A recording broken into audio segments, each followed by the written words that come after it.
Koku, what's good? What's good, Drew? How you doing? I'm good. I feel like amid the chaos, I'm finding peace in my beard connecting a little bit. Is that working out for you? Are you No, are you taking supplements? I wish I were. I think I Mm. need some of the like the little mushroom pills, the little testosterone joints. I need a couple Nugenics. Whatever works. I take chewable multivitamins for adults. Yo, I mean, it's working out well. It's working out. I feel like our skin right now is like very popping. I So feel I feel pretty good. I mean, well, I've never really got like pimples anyway.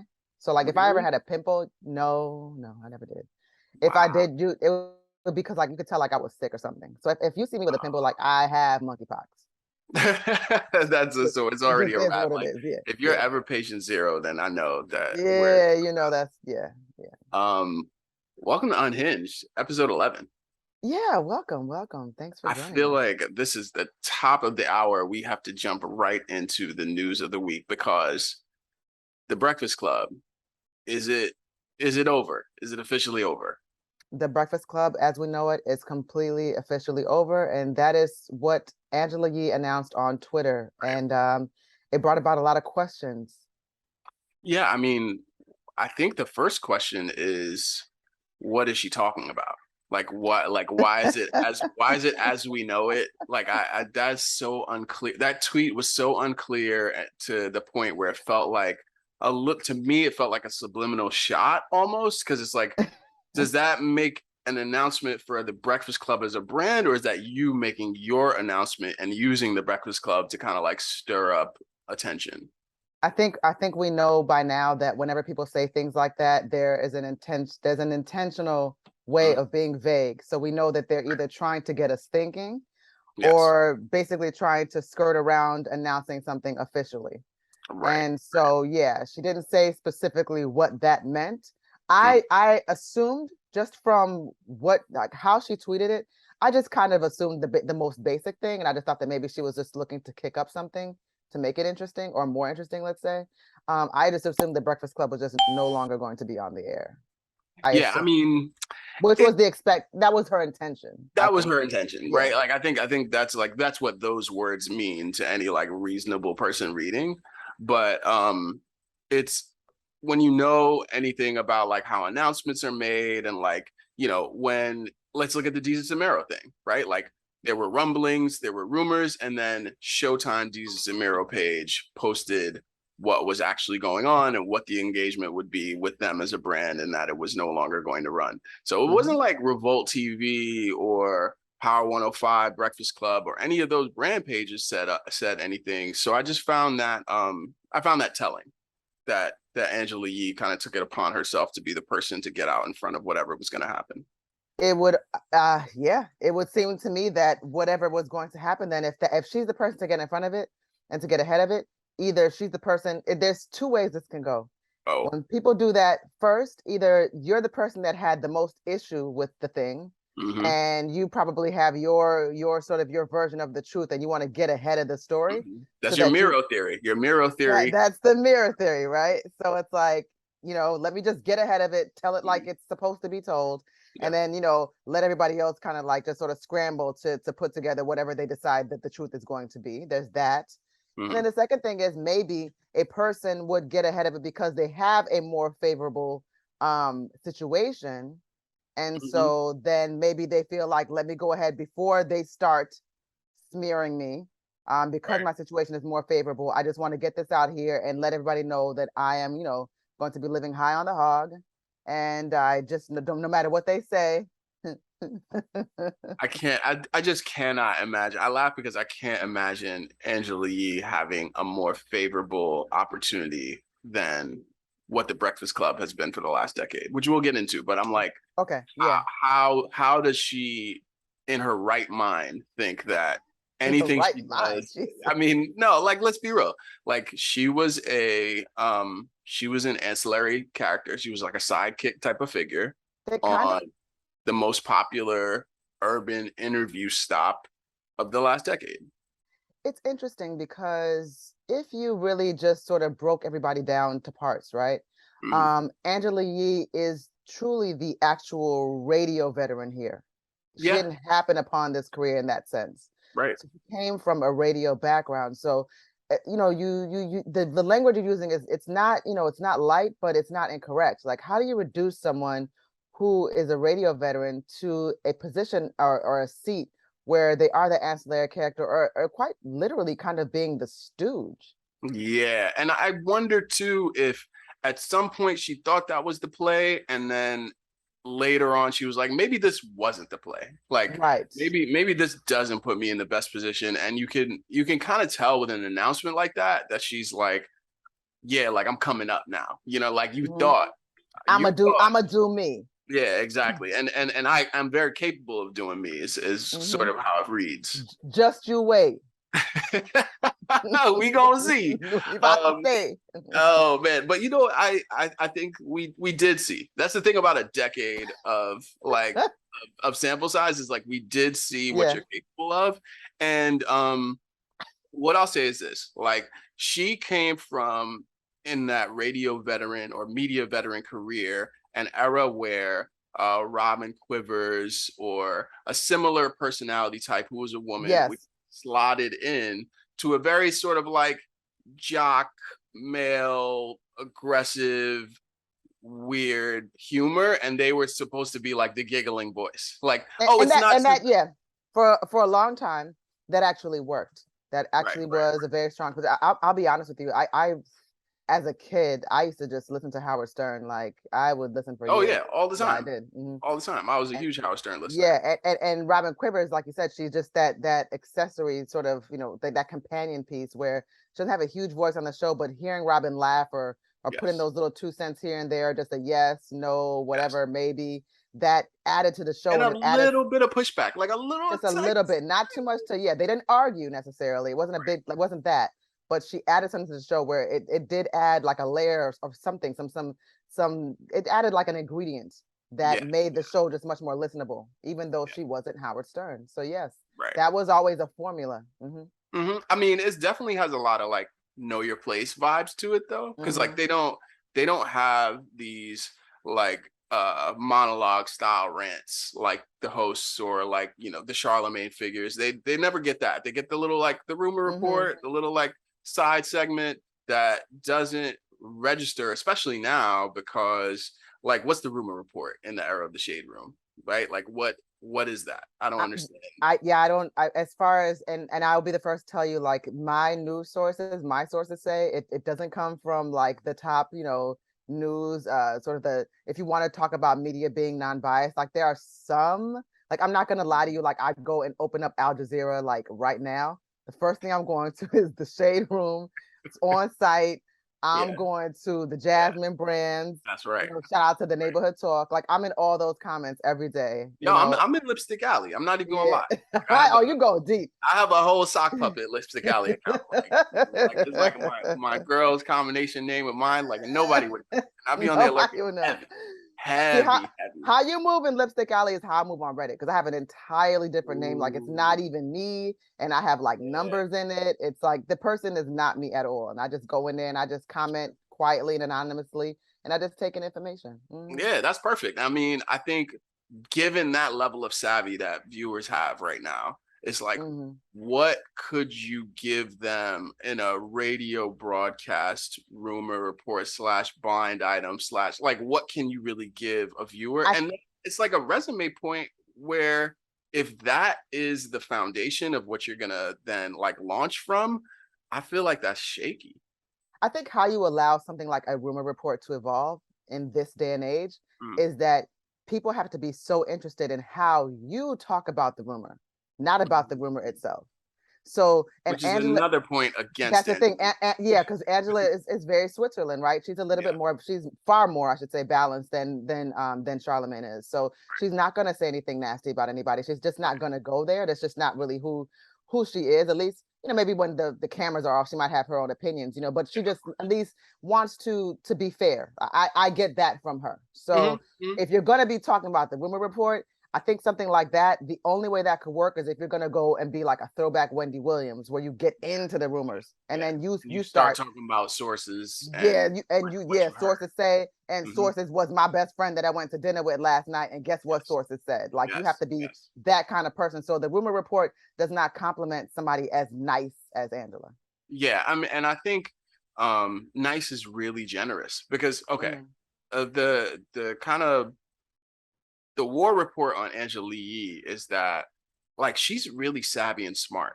mhm, I was in a program when I was a kid called Prep for Prep, and it's a program that mhm, basically is like a pipeline program for poor kids from the hood to go to prep schools, right? mhm, And a lot of my peer group was in this program, and Angela Yee is also an alum of this program. So she went to one of Brooklyn's most prestigious private schools.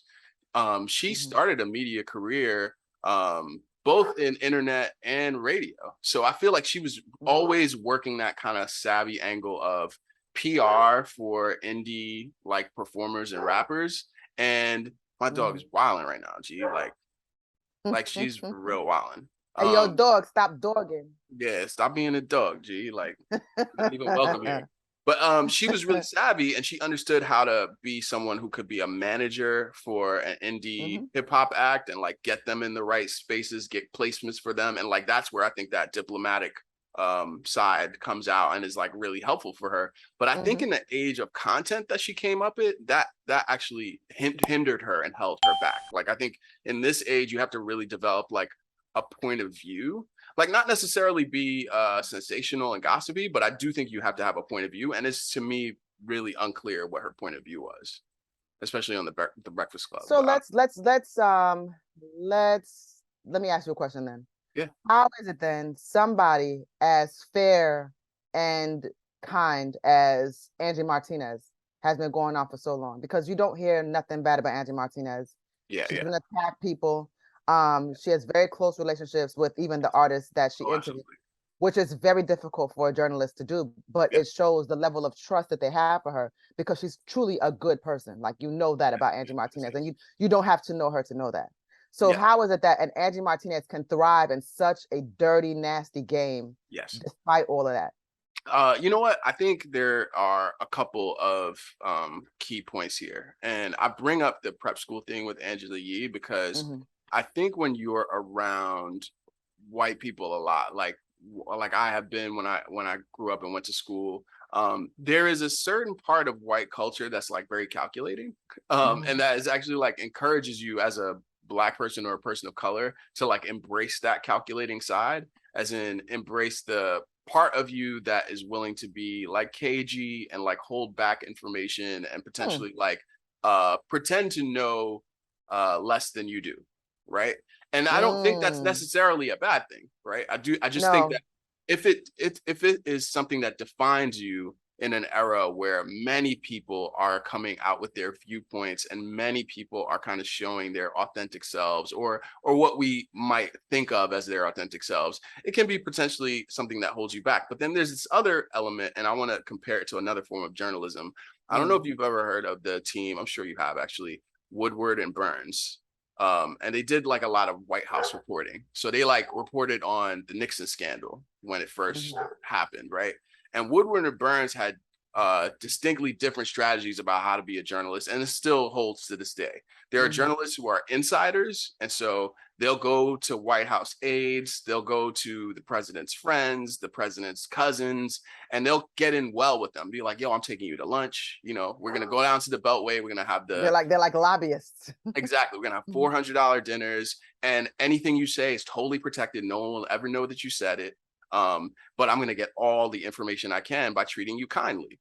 And then there are the outsiders who are like, "I'm actually gonna go to all your enemies. I'm gonna go to anybody who's willing to talk bad about you or spicy or salty about you, and put that information out there, still anonymously, but it's not gonna be mm, as cloaked, right? You might be able to tell, like, oh, okay, this nigga been hating on me my whole life, and I know he's the only one who would say that, right? So those mm. two approaches really inform journalism when you're talking about like information gossip journalism, things that people don't necessarily want to talk about in the upfront. I think And I think she never really chose either side. I think she's just like, I think, and I've heard, and this is the stuff that I've gathered, and there's nothing really behind it. To your point, I think that's when I started to realize like who was in bed with who as far as journalism, because you'll realize certain That's a stories will very interesting only phrase. That's a very interesting phrase to use. Wow. Wow. I have certain mutuals with stories her. That's going to be will interesting. only going to be covered in a certain kind of way depending Mm. on the outlet. I wasn't even talking about Angela when I just said that. Oh my God, I wasn't Listen, meaning listen. Angela.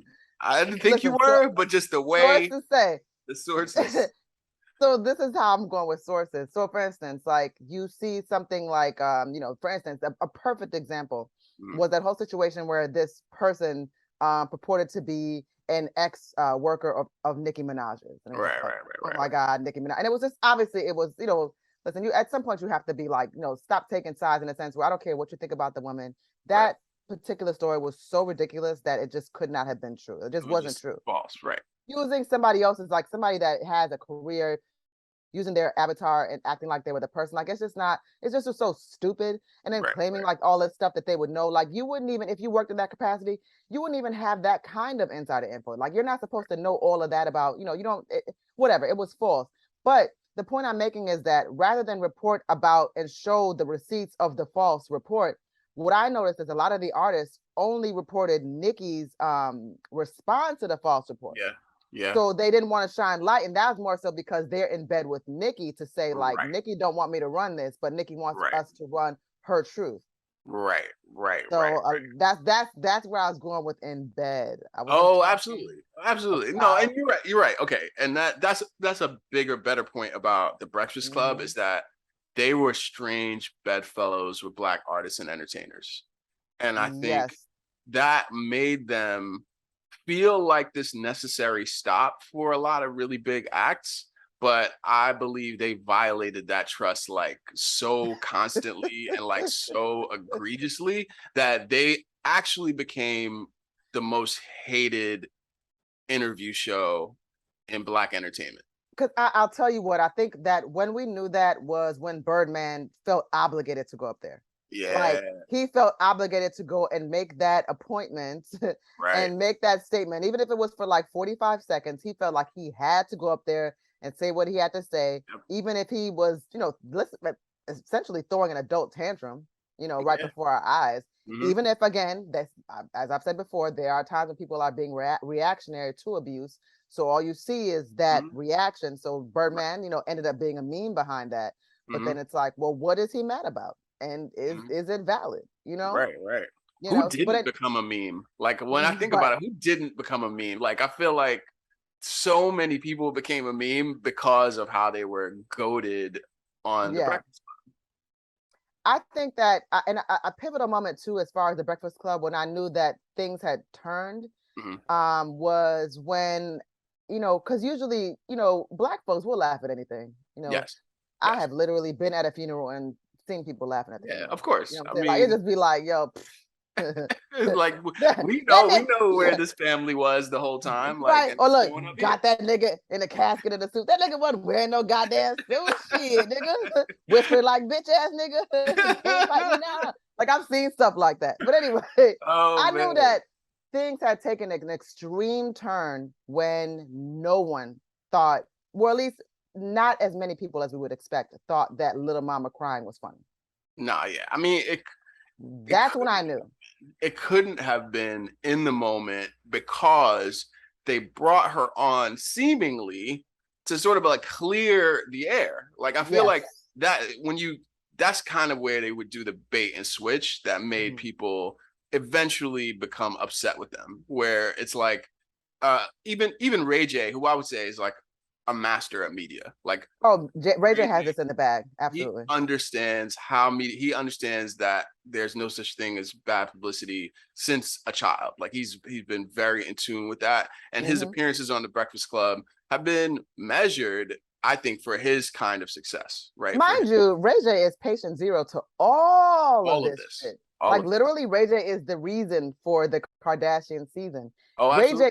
everything we know about media right now, it all roads lead to Ray J. Oh, absolutely. All roads lead to Ray J. I mean, I Yes. believe that the Vince Staples theory about Ray J, that he's the OG in like every single possible way. Like Every, all yep, traces in can't him. take anything away from him. And so He when actually someone like, more he's more important than Soldier Boy. Soldier Boy will kill us yeah, all for saying that out loud, but that, yeah.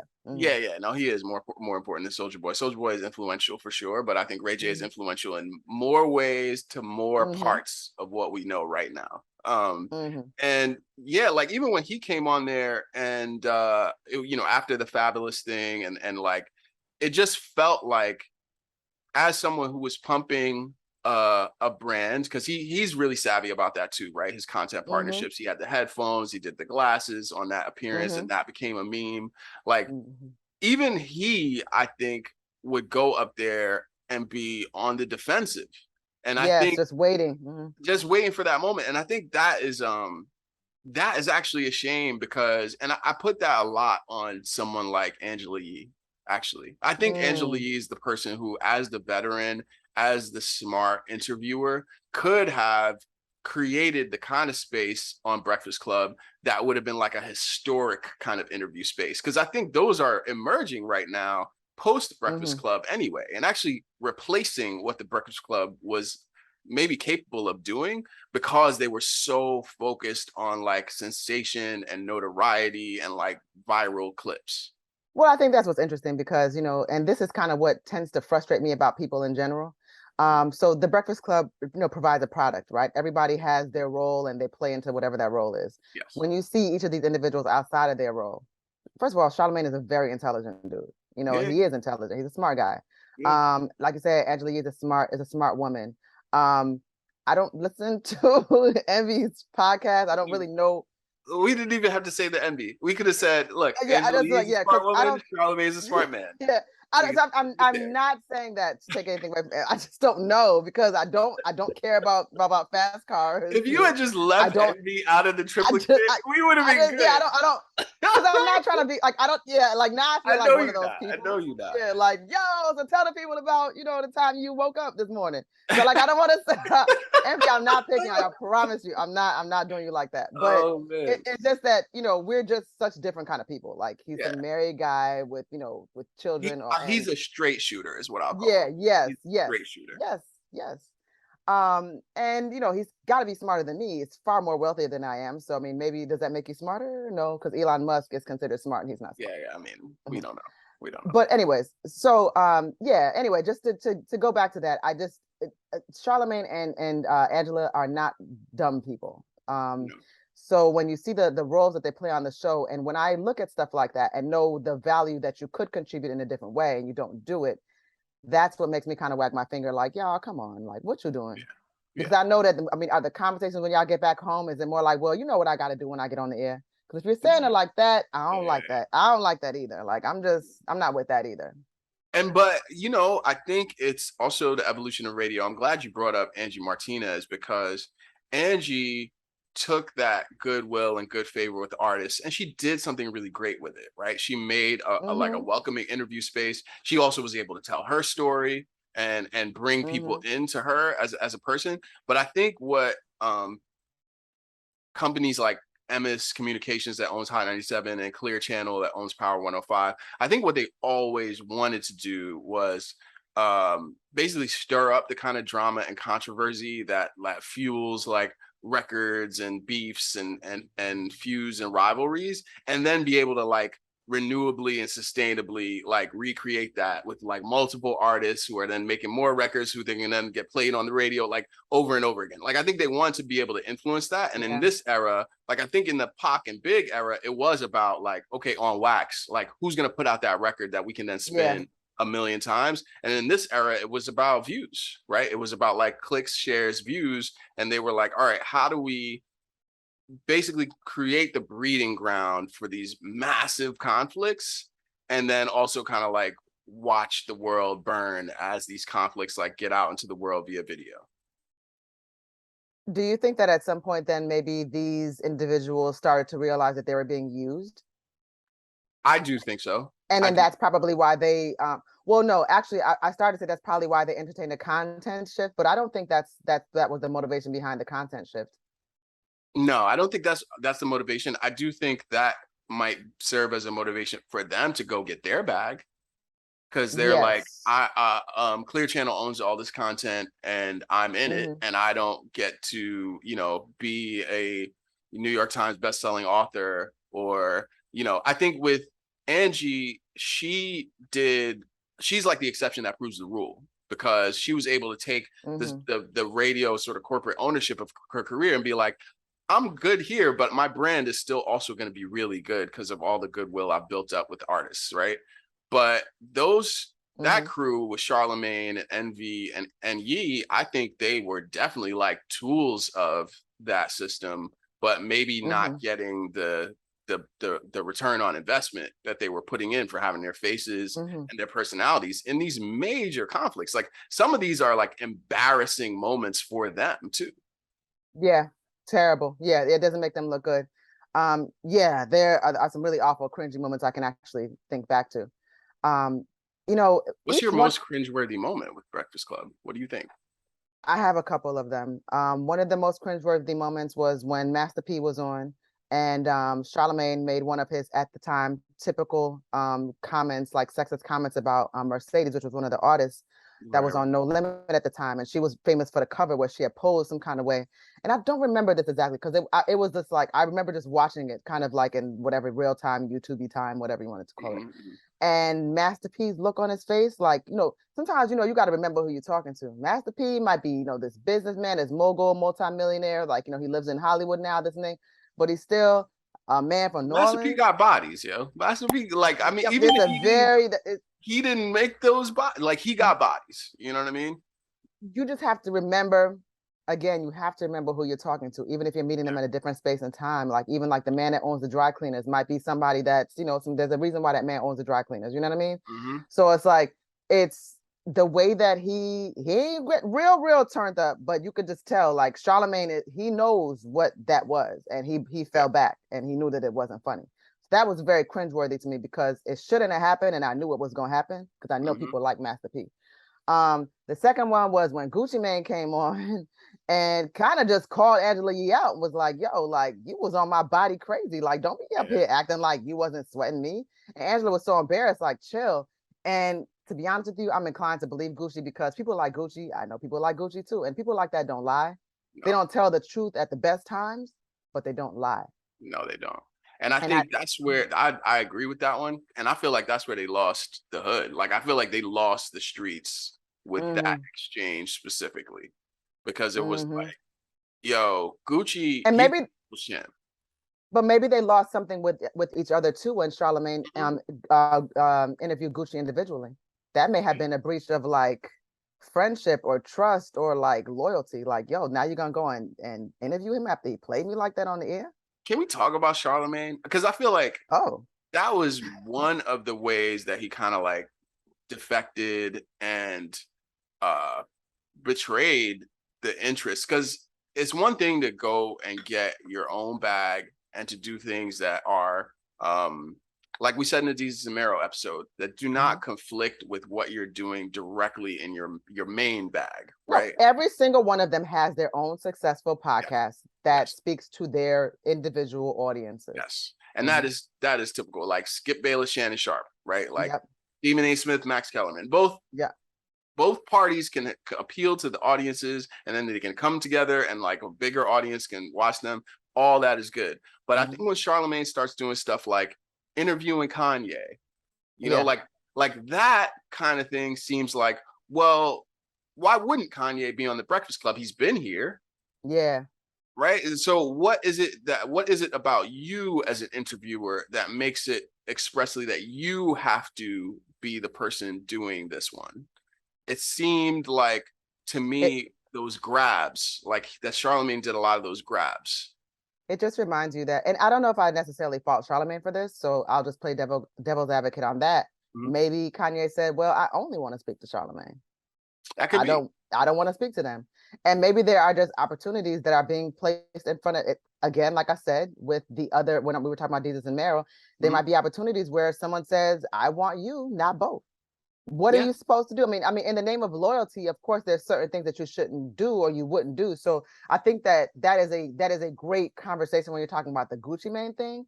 Hmm. Now, is that really fair when you're talking about something like a Kanye, who's such a polarizing figure, where it's like Kanye's like, I want to get in front of this person only. I mean, what do you look like saying, nah, I got Envy and Angela behind me. It's either them and me or nothing. Like that just wouldn't be smart. I totally understand that. I Mhm. think what I want to lift the hood and kick the tires on is like, so what of the Charlemagne as an individual figure, brand, host, author? Like, what has that resulted in? Because I feel like the last 4 years he's been hyper visible, right? Mhm. Like, he's had more than one show, hasn't he? They whatever Charlamagne is doing, they need it. They feel like they need it to happen. So Yeah, he has had those opportunities. He's had more than one show. yeah, He's written books. yeah. He's got, of course, the podcast with Andrew Schultz. Andrew Schultz now is like stratospherically like on his like he's on more than the come up. Like he's selling out stadiums and shit now. Yeah, yeah. Yeah, Andrew yeah, yeah. Schultz is a No, really significant comedian and does great work. And I just wonder if Charlemagne is positioned to be this next like Arsenio Hall meets Jimmy Fallon. When is that moment gonna happen? Like when is it gonna well, actually? in my opinion, if that moment was going to happen, it should have happened already. So why wouldn't it happen? That's always the question I ask the whys. So Mm, why mm, wouldn't it? Because I see that y'all are preparing this individual for this. And yeah. I see the play. I know this is what you guys have been doing all along. All along, the entire ride, they have been wanting Charlemagne to be front and center and just pulling him away from being like this far and away the figure, like the most popular person on the Breakfast Club. Mm-hmm. Mm-hmm. And I will say this too, I have to say this. My opinion, and I've been saying this to people, is that to me, the person that has the most security, the person that has the most longevity, the person that ain't got nothing to worry about anything in this particular situation or this equation, that people can never, ever, ever say can go stale unless they just decide not to keep themselves up with, what's going on, is DJ Envy. DJ Envy. DJ, Now, you saw just like him. DJ Envy is a DJ that is a bankable skill. You okay. can DJ at the White House. You can DJ at LeBron and Savannah's vow renewals. Mm-hmm. You Mm-hmm. can DJ at your son's party after they win the championship at at their baseball game. Yes, yes. DJing is just a skill that you can take literally all over the world or keep as local as you want, but you will always be working as long as, and I mean, he could keep it in the 90s. Mm-hmm. He can keep it in the OOs. He Yeah, can do like fun, like he can just do some, like there's so much to that he will never not have a job. Now, yes. personalities, that's where it's a little bit harder to keep Yeah. afloat, Right, right, So right, right. that's why I would understand why it's important to Angela to try to really, really find her footing and remind people of what it was she was doing when she was Find doing her personality. her person. Yes, because I don't, unfortunately, if all you know is Angela from the Breakfast Club, then you really don't know who Angela is. I don't think you can. And I think she's, like I said, she's been so tactful, diplomatic, cagey Yeah. in her career that it's stopped us from understanding what her point of view is, what she wants to get across, how she wants to be seen, what ideas she gets behind. And I think with Charlemagne, strangely enough, the same thing is true Hmm. because Charlemagne, we started with him on Wendy Williams, right? Like, That's correct. We know New Yorkers know, now I know that it's different is it South Carolina? right, They right, knew and him like the as being, national. yeah, yeah. But in New York, we knew him as Wendy's sidekick, Yep. and he was funny to us. And he was Like funny. yeah, Yeah, yeah, he he was was a great compliment to her in that yeah, respect. that's how we were introduced to her. So when he got on this show, that was exciting to New Yorkers too. Like, oh, okay, Yeah, like Charlotte's on the come up. Like, let's see what this is. yeah. And we got more of that, but it evolved into what it is now. And I wonder if it's real evolution or have they all just tried to dress themselves up because the world is changing. Oh, Is it absolutely. authentic? I mean, this is him adapting himself first as like Charlemagne the misogynist troll, right? So Mm-hmm. he rocked with that, and I think he got a lot of loyalists from that. And then he completely switched it up to be this Charlemagne woke social justice warrior. I'm post Me Too acceptable. And I don't think anyone really believes that. And I also don't think he's put enough behind that to erase the stuff that he did to establish himself. You know, it's interesting because I'm of the mind that you can change and you can be anybody who you want to be, right? Like there's a lot of things that can be true. But if you are not willing to talk about what you have been about in a really healthy way, how am I supposed to believe you? Right. And that change came really quickly and then with a book. So who are the authors out of the Breakfast Club crew? Charlamagne is an author. Um, does Angela Yee, is she an author? Not to my Not to my knowledge. knowledge. Not to my Yeah. knowledge. Well, So I know that Cheryl, Angela Yee is very big in real estate and she also has businesses. that's I dope. know, yeah, I know that DJ Envy, of course, outside of DJing in the Breakfast Club, he has this podcast with his wife, and he's got his car crew, like his car, he's a car enthusiast, and he has Right. that. Then he also is big on real estate, and I believe they hold seminars and like real estate education Okay. courses and things of Yeah, that the nature. little like That MLM vibes. that yeah, Yeah. yes. And good for him. I think Mhm, those fit, right? mhm. Um, Charlemagne being the author, the main issue I take with that is he's been such a poisonous figure in Black media. Like, I think he dresses up his kind of gaslighting, judgment, alienation as boldness and like authority and authoritativeness. And then he also wants to be a person who's like, well, yeah, compassion and mental health. And like, I'm like, dude, you literally bullied people on air. Like, you bully people. And like, to your point about taking account, like, I think anyone can change. Oh, But yeah, I mean, it's possible. I think anyone can change, truly. Mhm. But I think the path to accountability is long and it's arduous and Yeah. it's not, it doesn't reward you with like fame and credibility. Mhm, It actually takes you down a notch when you have to be truly accountable for mhm, actions that you've done toward others.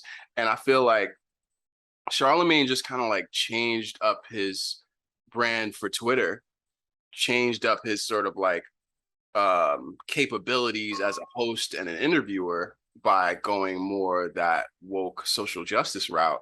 But I mhm. don't know if he substantively changed any of his opinions, statements. Like, what's the Black capitalism book that he did? It was like, what's it like Black rich? I'm trying to remember when it was post brand shift, and it was like about the Post black brand shift. it was like the black dollar matters and that kind of thing. Oh, I cannot even remember. I just remember feeling like this is Black privilege. black privilege, black Mhm, privilege. That was the perfect title. That's why I love that title, because he wants to slot in black men at the top of an unfair system rather than changing some of the unfair practices that he and others have participated in.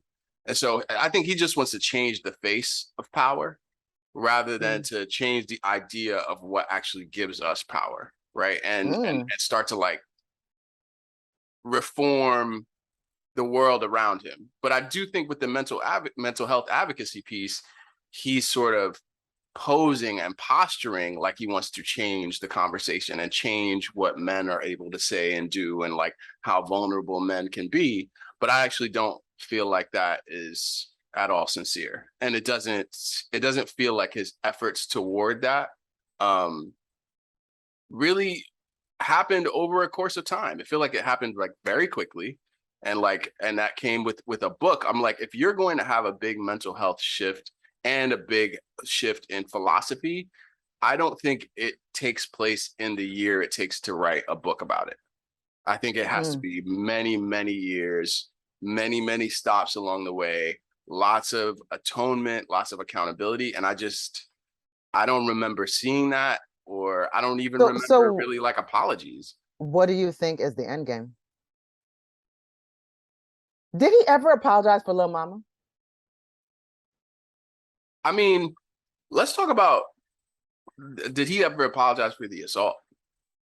You know, he's got um a really dark record where it comes to um a sexual assault case. And I think because he's never publicly said, "Hey, I did something wrong." Like, I think he's been the type to say, "I recognize that I was young and I thought differently," or "I recognize that." Can you say something though in a case like that? Like whatever you're willing to say that would take a level of accountability that people are looking for, wouldn't that just land him in legal hot water? I mean, there's no double jeopardy, right? So I feel like if he is able to, if he's exonerated by the legal system, Right. and you know, you do risk a civil suit potentially, like, so that, like, you know, in like an OJ situation, or even what someone like Alex Jones is going through, you do risk a civil suit. You do risk things like defamation and then like sort of wrongdoing, which is, I think, probably the reason he doesn't take account. But Well, there's also there's that, right? So mm-hmm, let's shift from the legal perspective. Then there's the mm-hmm, court of public opinion. mm-hmm, So if once one makes the types of statements that you're talking about with the type of weight and accountability that you're talking about, that is career ending and destroying that we're talking about here now. So it could what be. It depends on can the this, career you yeah, want. I depends think on it what you're depends on looking the for. career you want. So this Yeah. goes back to the point that you were making earlier, which is a very valid one. If that is a level of atonement that you're seeking, if this is all the case, right? Mm-hmm. And that is something that he seeks to do, that's when, like you said, it's almost like when someone comes back from prison after being like the kingpin and they come Mm-hmm. home to nothing, Yeah. nothing at all, right? And they're just like, you know what, now I work at a flower shop and I'm happy and I get to speak to children and I go Yeah. into prisons and speak and let them know that I'm no longer this type of person. So when we're talking about that level of atonement or accountability or just, Mm-hmm. just really, really feeling like, let me get this out of here, Right. that would mean just stripping yourself of all of those things and really just walking in a much more simpler existence. Yes. And I think, okay, so I think the peak of that mountain, like, let's say he were to atone, the example I can think of is, remember Kevin Powell from The Real World? Yes. Right. And I think he did what would be that path, which is to Mm-hmm. say, I have an abusive past Mm-hmm. and I was abusive to women I dated, and those women were vocal, and I didn't want them to be the only vocal ones. I want to own it. And then he put it into his own books and his writing, public appearances.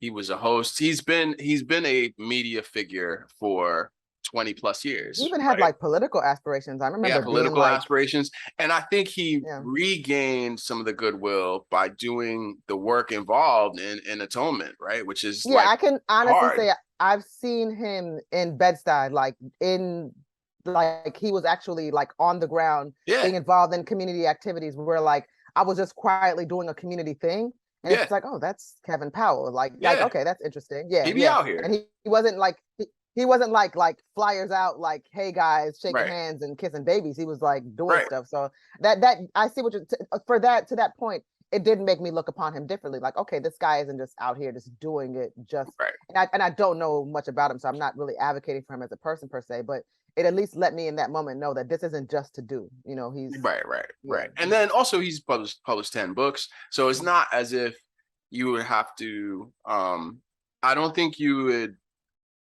come home to nothing. But I think if your ambitions are to be you know, the number one late night host, because didn't they try to make wasn't he a late night thing for a second too?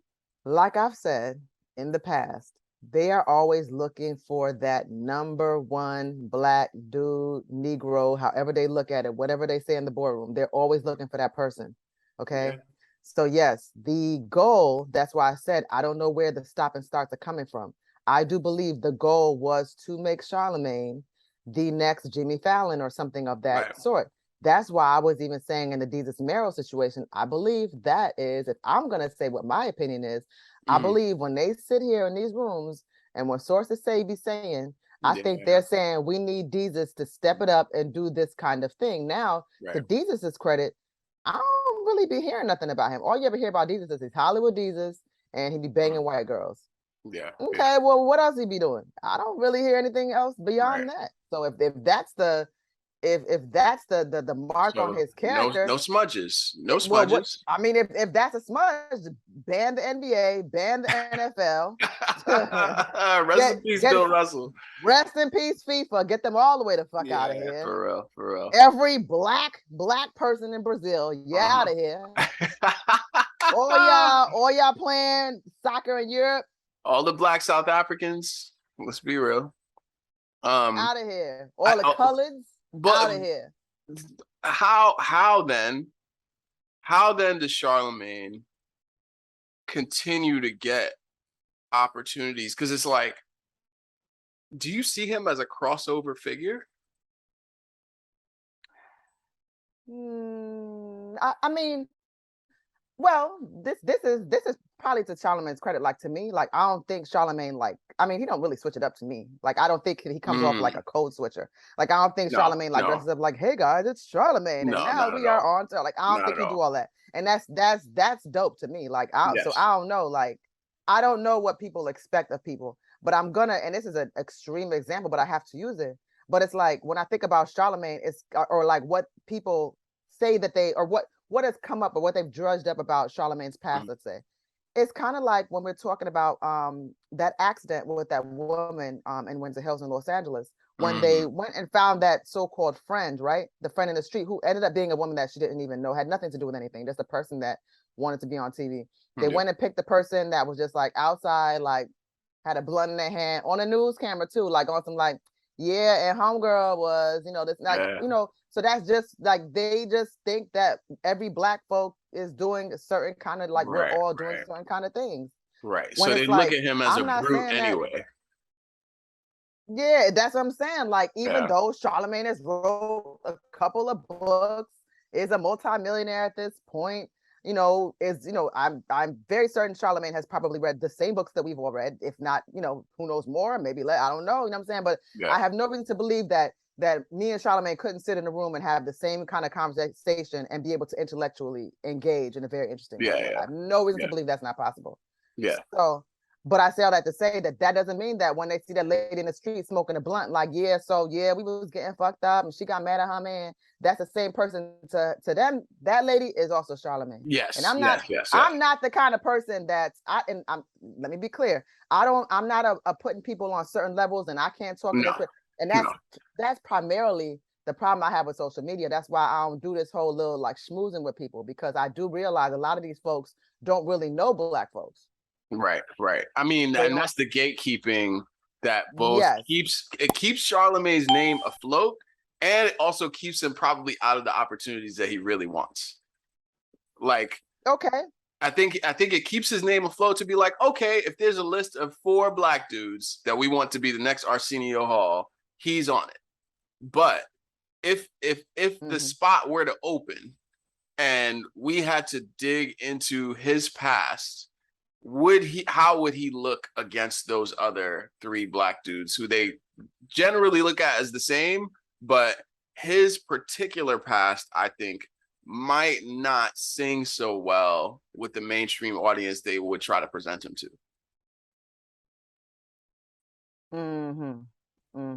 Like, I think if he had to be like, he asked Magic Johnson if he cursed the bitch who gave him AIDS. Like, he asked that in a very widely available clip. Like, this is the era of YouTube. It's not like he needs more people in this I'm Charlamagne the Benevolent. You know what I mean? First of all, the name you chose is like one of the history's greatest tyrants.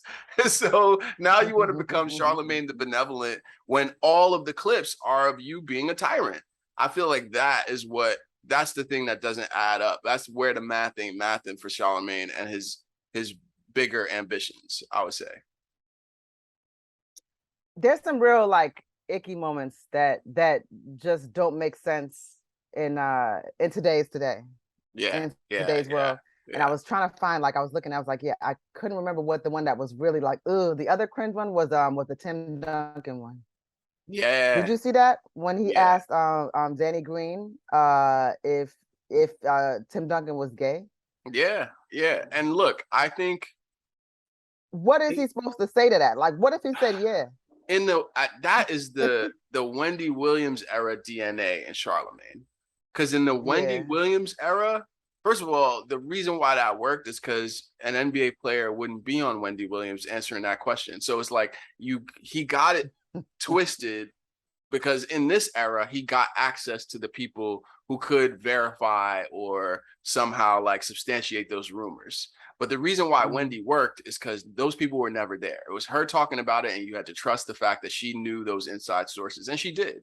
For in a lot of cases, she did. She was in those rooms. She was with those people. This is Charlamagne saying, "I'm going to use this access and power and leverage that I have to get someone like Danny Green in the room so I can ask him about this unsubstantiated rumor about Tim Duncan." I feel like that is so far afield of what you can do in this era. Like number one, who cares, right? So like this is really the era where it's like we got Saucy Santana, we have out Lil Nas X, we have out queer men, rappers, entertainers, artists. We even have some professional athletes who are queer and out.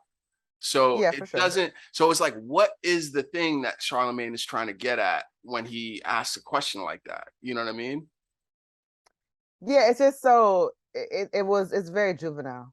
It Yeah, doesn't solve anything. It doesn't help anybody. It's right. not particularly interesting.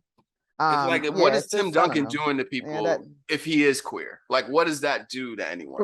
exactly, what does What that has mean? happened? You know And what I I mean? mean, I think a lot of these folks, if they are queer, yeah, I think a lot of times people, what they don't realize is people are out, but they're just not talking about it. Like, they don't have to like Yeah, yeah, come out to yeah. you The because Queen it's not our Latifah. business. Yeah, Yeah, but somebody who, if you are in that friend circle, she ain't hiding from nobody. right. She's not, yeah, Never has she's been, not and out never here. has been. She never has been. For as long as I have been alive, anybody I know that has known that woman knows what that woman is about.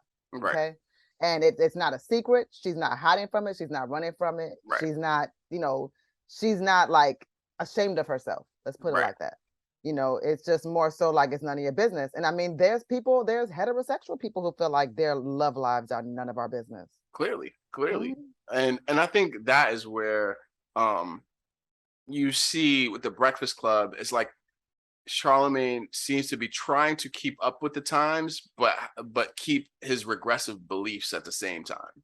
Like that's where those regressive beliefs peak out. Like you have Magic Johnson in studio, one of the greatest moguls of all time.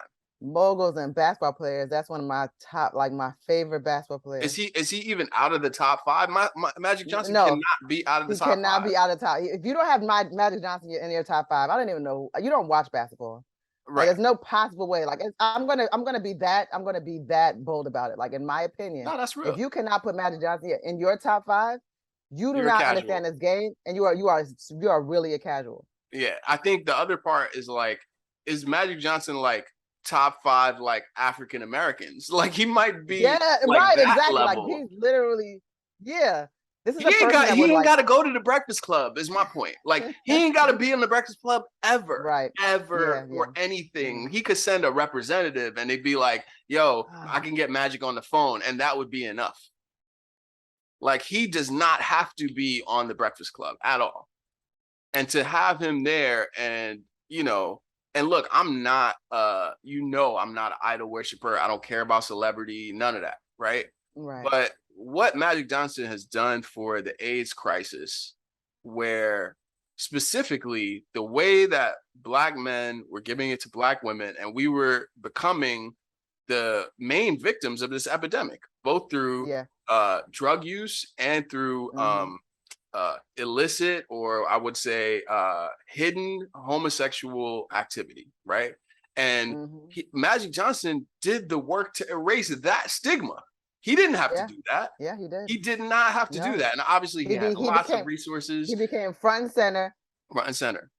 Like There's no way Magic Johnson is the only there's no way that he's the only person ever in the NBA to have had to be HIV positive. Let's also put let's that be real about let's that. be positive. Let's be So what he has real done, like about you that. said, is he was willing to be an advocate, willing to Mhm. be front and center, willing to say to people like, hey, I have this sickness or this illness rather. And he was able to humanize it and to show Yes. that one can live a very full life. And he was the very, very example of someone that was living with HIV that showed us that it wasn't something that, you know, we should stop being friends with people. Like, I mean, it just on a Right. real, not Right. now, I mean, I know now this sounds like a very ridiculous thing to be talking about in this way, but that's really how it was back That's how it then. Like, was. yeah, if you heard somebody had AIDS, it was like, oh my gosh, like, you know, you can't be, it was I kind of like believe how they treated the coronavirus. Vernon Maxwell didn't want to play. Like when he came, when Mhm. he had the comeback season, there were people who were really vocal about not Yeah, wanting like to I'm not be playing on with the him. court. Yeah. Right. And it was Now both it's like, the disease and the potential homosexuality that was connected to the disease. hmm yeah, there was, yeah, there was that whole thing. Mm-hmm. Yeah, now it's, you know, certainly again, he ain't the only one out there like that, you know. Right, right, But right. now as an advocate, now think about that too. Think about somebody like a Magic Johnson who just dedicated his life to making sure that, you know, that we understand more about this illness. Then think about somebody like a Charlie Sheen with Tiger Right, Blood right, out there right, talking crazy and right, right. and has done nothing, you know, to like really, you know, advocate or help. It's just like, okay, Mr. Reckless over there in the corner, like go away. And he has gone away. Yeah, and I think that what was Charlamagne poised to do with that? Like he didn't come up with that question off the cuff. No, that's not a question you just think about.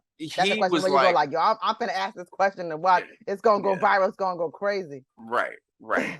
And it's the kind of thing that makes me wonder about like, yeah, just his character. Like I think if you're a person who like if you're the sources, if you're the people in the room trying to choose who's going to Mhm, be the next person to do this, I do think that's like a character question you have to ask about him mm. specifically. Like, yo, is he gonna wild out? Like if we have a person who is like the biggest star in Hollywood and we need them to come through for the ratings, is this guy going to do something that makes him the center of it? Well, that's where we have the cleanup. Mm, You know, look, I mean, there's been a very true and deliberate rebrand. I mean, you yeah, spoke to that. Now yeah, we've gone from sniffing the seats, right, right? When right, somebody comes in, like, yo, how do you know, I wonder how our ass tastes type levels, right. to now we are writing books about, you know, mental health advocacy and anxiety, and it's kind of My being front and goodness, center, talking about therapy. I mean, this is the time that we're in.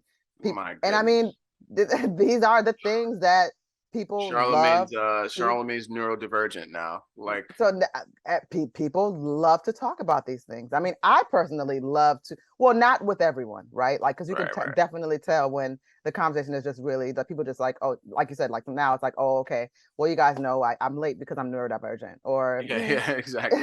you know, okay, so I was a little mean today. It's because of my neurodivergence. So, you Yeah, know, there's a exactly. lot of that going on too. And of course, now everybody's a narcissist. Right, There's a lot of right. that going on too. But I mean, just in unpacking like why people do the things that they do, I am very much a fan of finding out and figuring out people's origin stories. Like, why is Mhm. this person that the way that they are? It doesn't make me love them necessarily or like them or justify their actions, but at least it makes me understand why we're here. Yeah, yeah. Mm. And I think that is clearly it's plateaued for Charlemagne. I think Mm. I think the effort that got put into that rebrand for the result being he's still on the Breakfast Club, right? None of those outside ventures or pursuits have gotten to the level of the Breakfast Club. And I'm just stating facts here. Like I'm not saying Mm. that they can't. I'm not saying that he is a person Mhm. incapable of change. I'm saying that, like we said about Angela Yee, over a decade, you have a large enough sample size to be able to tell what the results are going to be. And now, out Mhm. of that decade, in the last at least 5 years, and I'm being generous, at least 5 years, Charlemagne, people want to make him a thing. They want to make him Yes, his they own want to make vehicle, him. Yes, and that yes. has not happened in any significant way, whether it was Comedy Central, whether it was one of the other premium networks where they're trying to set him up in a late night capacity. None of that has happened. And so you wonder, and I would ask this honestly to Charlamagne, like, was that all worth it, bro? Like, was that Mm, really all worth it to be um using mental health as this mantle that you want to get behind? Was that really worth it? And I think that hurts people, actually. I think that's that level of insincerity, that level of like instant microwave change. I think that hurts people who do need actual resources, who do need people who are invested, like people who were suffering from HIV and the stigma specifically of HIV. Those people did mm, need resources. They did not need to be dragged back into the world of the mm-hmm, stigma, right? So I'm mm-hmm, like, mm-hmm, he's trying to have it both ways, where it's like, oh, let me erase the mental health stigma. Oh, Black women are treated poorly online. Let me actually like show that I can treat them well. And also have this entire personality. And I think Brilliant Idiots is another vestige of that. I think Brilliant mm, Idiots is a part of his career where he still gets to be the kind of like juvenile jock, like in the locker room, and espouse some of those beliefs. And again, those episodes are there. Whether or not you do that right now, those episodes, those clips, they're that's still, it's still kind of there. like, it's kind of like an old tweets thing, you know? Yeah. And Yeah, yo, yeah. let's be real. All that shit's monetized too. You know, you do Mm-hmm, make money off of it. A mm-hmm, lot of your audience exists because of that version. And so mm-hmm. that's what makes it a little bit like, um, yeah, maybe it was time for the Breakfast Club to break up because it was doing more harm than good. But a question that you had asked when we were talking earlier is that, is this the end of terrestrial radio as we know it? Oh yeah. No, I mean it's been like, Because yeah, who have you been? I mean, I don't know anybody that listens to the radio, like that no. just really just. The only time I I don't even will, know how I would. Like, I mean, I don't, I'm not a driver, so I don't like, I don't know how I would just tune in to Power 105 just generally. I drive, but oftentimes I'm not gonna lie to you guys. Like I'll either drive in silence or I'll just plug in my phone and just listen to Wow. YouTube and just listen to YouTube. That's some wild neurodivergence. You said you drive in silence? I'll drive in complete. Yo, that's like working out in silence. I'm like, that is like, I feel like I just learned something very, very, Yeah, yeah. very Why is crazy that so about you. disturbing to you? I can drive for hours in silence, and I just don't like loud noises. So it's like if I was in the Wow. car with people and people were just talking loud or had their music on speaker, No, all but this that's stuff. very, like you said, you're spectrumy, and that's very Yeah, spectrumy. I'm definitely spectruming. I can drive. I could drive for. I mean, I could drive for 10, 12 hours in silence. Yo, that's how my girl is. She's like, Yeah, silence. she will listen to a podcast, but she also is Yeah, like, I don't need the noise, and I will drive in silence. yeah. And even just like with me, like when I wake up in the morning, which me waking up in the morning could be like me waking up at 3 o'clock in the morning, or it could be me waking up at 11 o'clock in the morning. It Yeah, just yeah, doesn't. yeah. There's so many ranges to that. But when I wake up, there has to be silence. Like I need like Wow, 3 hours. Don't talk to me. wow, of uninterrupted. Just uninterrupted. I don't want to talk to people. I don't want to engage anybody. I'm not turning on the television. I don't want to know what's going on. I just need silence. Now I That's could wild. go in the computer and figure out what the situations are, but I'm not, nothing's on play. All the little things on Instagram, the sound is off. Really? Then I roll into, yeah. Even the Then I then TikToks, I even roll the into the pranks. then I roll into the sources say. Yeah, the pranks after the about first couple like 2 to 3 hours, then we get into the, Wow, oh, okay, now we're LOL. that's that's a real sanctuary. Actually, I respect that. You have like a real like kind of personal routine. Yeah. You get your Yeah, headspace, you and gotta then do it. once you do that, then you can engage. That's actually good. It probably keeps you a lot more balanced than most people. Yeah, I like to do that. Then I go. It's kind of like it's one of those things too. It's like when not even like never go to bed mad. Don't go outside angry. You know, Mm, ready to pop off. It's like 8 a.m. What's wrong with you? Why are you so mad? Like people yeah, be mad. You've yeah. seen And it now you in the yourself. Like Dallas Fort Worth Airport about to fight the Spirit what the Airlines attendant. You know what I'm saying? exactly. Yeah, that's And true. then you realize that when you look at it, the man wasn't even wrong. Nah, he wasn't. He wasn't I wrong. don't think that man was wrong. Like stop So trying to fight people.